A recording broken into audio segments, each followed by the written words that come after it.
want to hear from someone who used KSARC to really springboard forward and vault into an amazing future. It's my pleasure to introduce Lexie this morning. She is just a spirited young woman who came to KSARC for legal advocacy.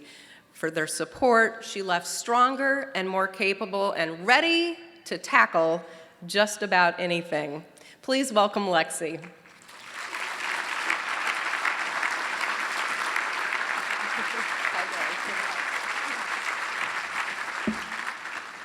Okay, that was kind of an emotional introduction. Oh my goodness, I'm already tearing up. Good morning, all of you. Thank you for having me today. I feel very blessed and honored to share my story with all of you. Being a sexually assaulted victim are some difficult shoes to walk in, but I chose to see them as strong, ambitious, and driven ones. I'm not ashamed to share with all of you that I am a sexually assaulted victim. In a way, it's definitely influenced who I am today. But one would think that the torment and the abuse would drive anyone to sadness, insecurities, loss of faith, hopelessness, unlovable, estranged, and even just plain weird. But when I was asked to speak at today's event, I was ecstatic. I was thrilled. I was actually honored that I would have the opportunity to voice with all of you what had happened to me and how I can help. Growing up, I had a tough family situation, so I ended up living with my aunt and uncle. I'm just gonna lay it on you guys. I was raped every single day for 5 years straight by that uncle. Just me and my lonesome to endure the abuse. From age 9, the age in everyone's life with not a care in the world, to the confusing hormonal age of 14, every single day by myself for 5 years. I told no one. I talked about how unhappy I was with the living arrangements, but not the rapes. I began to reach out to my Aunt Crescentia and eventually moved in with her family. I now have a new dad, my Uncle Bob, my new mom, Crescentia, and my new siblings, Austin, Jordan, and Jessica. I love the new life. My mom was my savior. It took time and, trust me, a lot of tears, but I loved it. My life was everything I had dreamt of. So for 4 years, I kept what happened to me inside. No one needed to know what happened. Why? Why tell a single soul? Why rock the boat when what I have now is better than anything I've ever imagined? I'm free.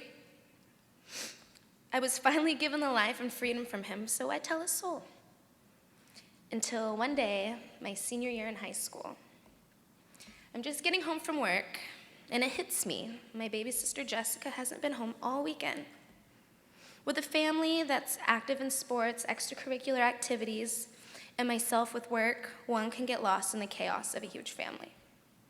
So I asked her, Jessie, where have you been all weekend? I haven't seen you at all. She replied so nonchalantly, oh, I was at Auntie and Uncle's house playing with our cousin. At that moment, my heart dropped. My body got chills. How can I allow my baby sister to go to that sick man's house and stay the night all weekend? Is he sexually assaulting her too? Shortly after hearing the disturbing news from Jessie, I broke silence and told my mom what my uncle was doing to me. From there, she held my hand as we started this year-long process through something you never prepare for.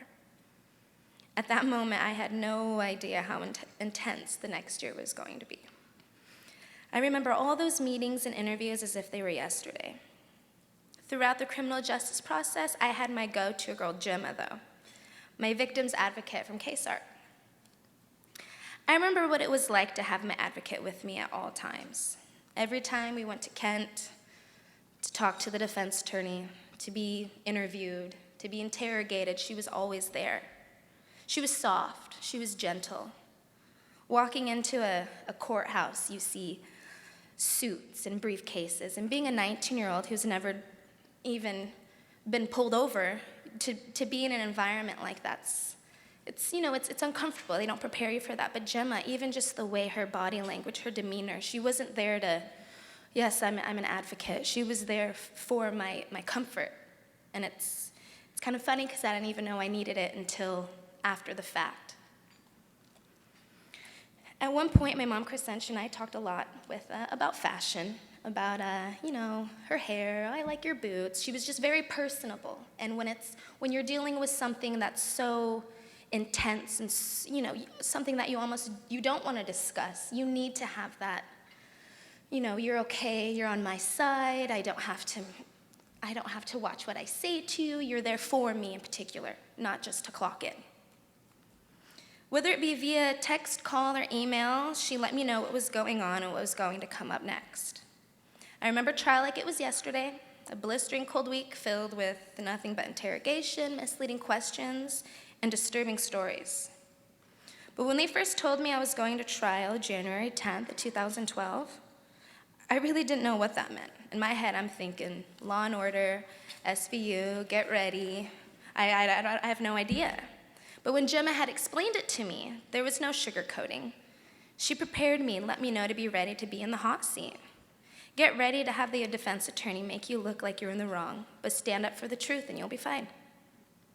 I was on the witness stand at trial for 9 hours and had to explain the assaults of 5 years in front of my entire family and a jury of 12 strangers.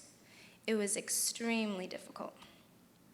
But thank the Lord, my prosecuting attorney, Nicole Weston, was there. I cannot express to you, Nicole, how wonderful you did and how you stood up for me. Thank you so much. As I would go into detail on the assaults, I would see my dad cry. I saw my aunties cry. My best friend cried. My boyfriend glared at my uncle with hate and disgust. I saw the look on my entire family's face as I told what was done to me. What does my family think of me now? Will they treat me different? I was strong, though. The only point where I ever fell weak into tears was losing the relationship with my Aunt Cecile.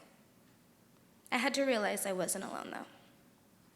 Life doesn't prepare you for police reports, but case-ARC does. Life doesn't prepare you for interviews, interrogations, but case-ARC does. Life doesn't prepare you for trial, but case-ARC does. If you're not ready for meetings with investigators, case-ARC is with you. I remember after one of my many days of interviews with my legal advocate, she had pulled me aside to tell me how proud she was of me. She told me that most sexually assaulted victims can't even build up enough strength and courage to continue on with the case, let alone sit on the stand in trial in front of jurors and loved ones and explain what had happened. From that point on, those words of encouragement didn't just push me to have an extra push for my voice, for myself, but for those who couldn't be loud. To my family and loved ones, it had to have been shocking to sit there through trial and listen to every detail that had happened to me. I was 19 years old when my uncle went to trial. I had been dealing with it by myself alone for 10 years, and I couldn't wait. I couldn't wait to scream. I couldn't wait to be loud. I couldn't wait to voice what had happened to me. Today's event is to encourage the voice of sexually assaulted victims to be loud. It happened to my aunt's niece, my baby sister's big sister, my grandma's granddaughter, me, right here, being loud. I love who I am today. I love who I'm becoming. When this entire court case was brought up, I wasn't ready for what epiphany would actually hit me. I've always wanted to do so much in my life, kind of confused. What am I going to do when I grow older? Why am I here? What's my passion? I would never truly know exactly what I was meant to do. It hit me one day after my uncle was sentenced to 13 years that I have the voice. I knew I was here for something. Everybody is, right? The assaults didn't make me weak. The assaults gave me a voice to be loud, and that gave me purpose. You might think it's corny, but I think it's quite appropriate because I was approached to speak at today's event, and I was honestly flattered. I want to do this right here, from day one. Speak what happened to me. Be a voice for those who can't. Help others. Use my intellect and my case to show that you can do anything and get past it all. I love that I'll never settle for anything less than happiness. I love that every day I wake up knowing that no matter what the world has to bring to me, I've gone through some stuff, and I know I can conquer anything. I love that every day I wake up knowing that no matter what happens in my future, I know that I will conquer anything. I'm actually hoping that at the end of today's event, more doors will open for me and give me an opportunity to be loud, to end the silence, to help others. I'm not gonna lie, the process was difficult, but because I chose to be loud and with KSARC, I know I'm going to be a strong woman for the rest of my life. And I'm able to do that because of all of you in this building supporting the cause. Thank you very much, and happy Valentine's Day.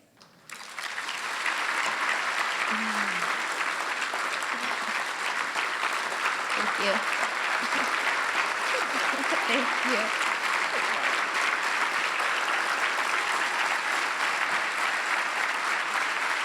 So